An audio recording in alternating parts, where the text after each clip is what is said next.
వాళ్ళు వచ్చిర్రు. వస్తే కిరాయి 1300 చెప్పిన. ఏంటంటే 4 సార్లు వచ్చిన 1000 రూపాయలని పోతూనే రూపాయి. మీరు అదే మరి మీరు మంచిగా ఉన్నారు కాబట్టి.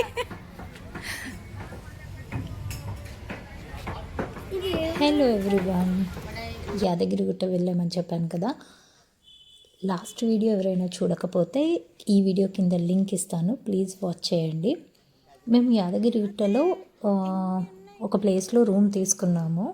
ఆ రూమ్ పక్కనే ఇక్కడ ఈ ఆంటీ మాట్లాడుతుంది కదా, వీళ్ళ రూమ్స్ ఉన్నాయన్నమాట, హోటల్ రూమ్స్. తను ఇక్కడ క్యాటరింగ్ సర్వీస్ అండ్ డే టైంలో, మార్నింగ్ టైంలో టిఫిన్స్ కాదు, టీ చేస్తూ ఉంటారు. మేము ఇక్కడికి వచ్చి కాఫీ తాగి ఆంటీతో మాట్లాడుతూ ఉన్నాము. ఆంటీ చాలా ఫ్రెండ్లీగా మాట్లాడారు. ఆంటీని కనుక్కుంటే ఇక్కడ దగ్గరలో కాలసర్ప దేవాలయం, అమ్మవారి గుడి ఇలా ఒక 2-3 ఉన్నాయని చెప్పారు.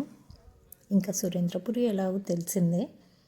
ఇలాంటివన్నీ ఇన్ఫర్మేషన్ అయితే ఆంటీ దగ్గర తీసుకున్నాము. తీసుకున్న తర్వాత ఆంటీ చెప్తుంది, మీరు ఎప్పుడు వచ్చినా కాల్ చేసి రండి, మా షాప్ ఫోటో తీసుకోండి, ఫోన్ నెంబర్ కూడా అందులోనే ఉంది, ఎవరికైనా చెప్పండి అని కూడా అంటుంది. సో అందుకని ఈ వీడియో తీసుకున్నాను అనమాట. మిగతా వాళ్ళకంటే చాలా రీజనబుల్ ప్రైజెస్లోనే వాళ్ళు మనకి రూమ్స్ ఇస్తారు అండ్ క్యాటరింగ్ సర్వీస్ కూడా ఉందన్నారు. మనకి వంట కావాలన్నా, ఏమైనా కర్రీస్ కావాలన్నా మనం చెప్తే చేసిస్తారనమాట ఉన్నన్ని రోజులు. సో ఎవరికైనా యూజ్ అవుతుందని వీడియోలో యాడ్ చేశాను అనమాట. మనం ఎక్కడెక్కడో తిరిగి రూమ్స్ కోసం వెతికి కష్టపడడం కంటే తెలిసిన దగ్గర వెళ్ళడం బెటర్ కదా. సో అందుకనే యాడ్ చేశాను. ఇక్కడ ఈ అమ్మవారి గుడి కూడా చూడండి, బాగుంటుందని ఆంటీయే చెప్పారు. చాలా బాగుంది. అమ్మవారిని చూస్తుంటే నాకు నిజంగా ఏడుపు వచ్చేసింది. ఎందుకో కళ్ళల్లో నీళ్ళు తిరుగుతాయి, అట్లా ఎమోషనల్ అయిపోతా. ఇక్కడ ఈ అమ్మవారి గుడే కాక ఇంకో అమ్మవారి గుడి కూడా ఉంది, అది కూడా చాలా బాగుంది. ఇది చూస్తుంది బాదాం చెట్టు. మా పిల్లలకి అసలు బాదం కాయలు, బాదం ఎక్కడి నుంచి వస్తుంది, ఆ చెట్టు ఎలా ఉంటుందో కూడా తెలియదు అనమాట. అందుకని ఇక్కడ మేము చూపిస్తున్నాము, ఎక్స్ప్లెయిన్ చేస్తున్నాము, ఇట్లా వస్తుంది, ఈ చెట్టు ఇట్లా ఉంటుంది అని. ఇది కూడా ఇంకో అమ్మవారి గుడి. నేను యాక్చువల్గా పేరైతే మర్చిపోయాను, బట్ చాలా బాగుంది. మేము వెళ్ళినప్పుడు పంతులు కూడా ఉన్నారు అక్కడ. అడిగి వీడియో తీసుకుంటానని చెప్పి వీడియో తీసుకున్నాను అనమాట. పంతులు గారు కూడా చాలా కోఆపరేటివ్గా ఉన్నారు. వీడియోస్ ఎందుకు తీసుకుంటున్నారని ఒక క్వశ్చన్ అయితే వచ్చింది. యూట్యూబ్ ఛానల్ ఉందా అని అడిగారనమాట. అవును ఉంది అని చెప్పి తీసుకుంటుంటే ఎక్స్ప్లెయిన్ కూడా చేశారనమాట. సో అది నాకు కాదు, మా చెల్లెలు వాళ్ళు వీడియో తీసుకుంటుంటే వాళ్ళకి ఎక్స్ప్లెయిన్ చేశారు. అప్పుడే నేను ఆల్రెడీ తీసేసుకొని వీడియో తీసుకొని బయటకు వచ్చేసాను అనమాట. దాని తర్వాత పంతులకి డౌట్ వచ్చి అడిగారంట, ఎందుకు వీడియోస్ తీస్తున్నారు, యూట్యూబ్ ఛానల్ ఉందా అని.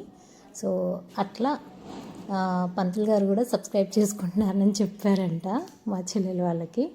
సో ఇట్లా అడిగి ఫొటోస్, వీడియోస్ తీసుకుంటే ప్రాబ్లం ఉండదు, మనము హ్యాపీ, వాళ్ళు హ్యాపీ. ఆ రోజు రథసప్తమి కాబట్టి అలంకరణ కూడా చేస్తున్నారు అమ్మవారికి. అప్పటికే అయిపోయింది, పూలతో మంచి డెకరేషన్ అయితే చేశారు. సింపుల్గా ఉన్నా చాలా బాగుంది. కొన్ని ఫ్లవర్ బొకేస్ కూడా అక్కడ అమ్మవారి ముందు సైడ్కి పెట్టారు. అండ్ అలాగే కొన్ని బొకేస్ ఏమో టేబుల్ పైన పెట్టారనమాట. టేబుల్ నిండా ఫ్లవర్ బొకేస్ ఉన్నాయి, ఫ్రెష్ బొకేస్ అనమాట, అప్పుడే తెచ్చి పెట్టారంట. ఆ టేబుల్ నిండా అట్లా చూస్తూ ఉంటే మాకు అసలు ఆగబుద్ధి కాలేదు, తీసుకొని ఇట్లా పట్టుకోవాలనిపించింది అనమాట. వాటిని చూస్తూ ఉంటే పాపం పంతులకు అర్థమైపోయింది మేము వాటిని తీసుకోవాలనుకుంటున్నామని. సో కావాలంటే తీసుకోండి అని చెప్పారు. నేను ఇంకా ఉండబట్టలేక ఒక బుకే తీసుకోవచ్చా అని అడిగాను, తీసుకోమన్నారు పాపం. కొన్ని ఫ్లవర్సే తీసుకున్నాము, ఇంకా బొకే తీసుకోకుండా అక్కడ నుంచి వచ్చేసామన్నమాట. ఎందుకు వద్దనిపించింది, మళ్ళీ ఇంటికి ఎప్పుడు వెళ్తామో, ఫ్రిడ్జ్లో ఎప్పుడు పెడతామో తెలియదు కదా అని, ఇక్కడ ఉంటాయని ఎవరికైనా యూజ్ అవుతాయి కదా అని అన్నారు. సరే అని వదిలేసాము. ఇంకా అక్కడి నుంచి కాలసర్ప దేవాలయం అనేది ఉంది, అక్కడికి వెళ్ళి చూస్తే అది క్లోజ్ అయిందనమాట. ఇంకా అక్కడి నుంచిగా సురేంద్రపురి వెళ్ళిపోయామన్నమాట. టిఫిన్ చేసుకొని సురేంద్రపురి వెళ్ళిపోయాము. ఇంకా సురేంద్రపురి వీడియోస్ అన్నీ నెక్స్ట్ వ్లాగ్లో చూడండి. సో ఈ వీడియో ఇంతే, నెక్స్ట్ వీడియోలో మళ్ళీ కలుసుకుందాం. బాయ్ మరి.